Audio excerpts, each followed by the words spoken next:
چەمکی توندوتیژی و بیری تونڕەوی لە مێژە دەدرێتە پاڵ ئاینی پیرۆزی ئیسلام و بەشێک لە مامۆستایانی ئاینی تۆمەتبار دەکرێن بە بڵاوکردنەوەی بیری تونڕەوی و هاندان بۆ توندوتیژی. بەڵام لە ڕاستیدا کردەکە پێچەوانەیە و ئاینی پیرۆزی ئیسلام هەر لە سەرەتای هاتنیەوە مایەی ڕەحمەت و ئارامی بووە بۆ مرۆڤایەتی بەبێ جیاوازی ئاین و ڕەگەز و چین و توێژەکان.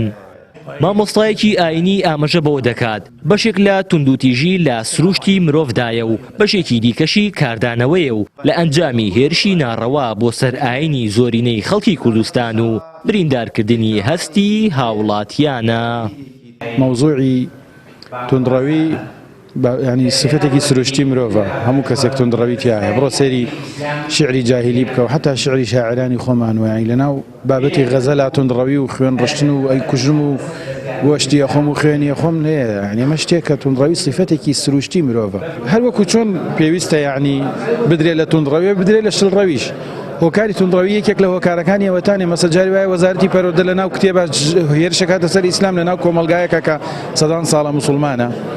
خەڵکانێک کاردانەوەی بۆ دروستە بێ کاتی مامۆسایانی ئاینی توندڕەوی دروست ناکەن خەڵکانێک کەڵێ بۆ مامۆسایان بێدەنگ توندڕەوی دروست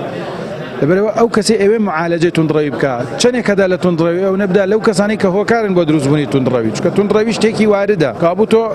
هێرش مەکە سەر ئیسلام مەڕۆ بەرنامە دژی ئیسلام کە مەڕۆ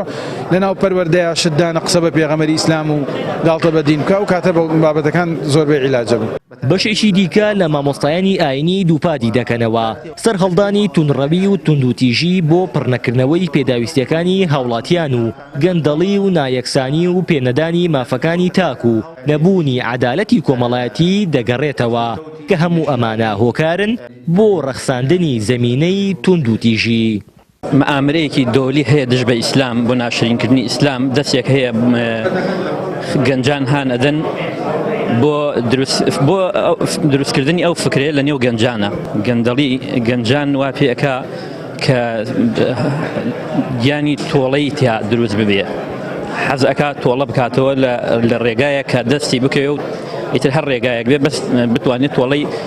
خۆی بکاتەوە ئەوەی کە لە دڵیەتی ئەو ڕقوکینەی کە لە دڵیەتی بیڕێژێ بەسەر بەرامبەرەکەیدا. هۆکارێکی تر دژایەتیکردن و سوکایەتیکردن بە ئیسلام لە هەر لایەکەوە بێت. توندڕەوی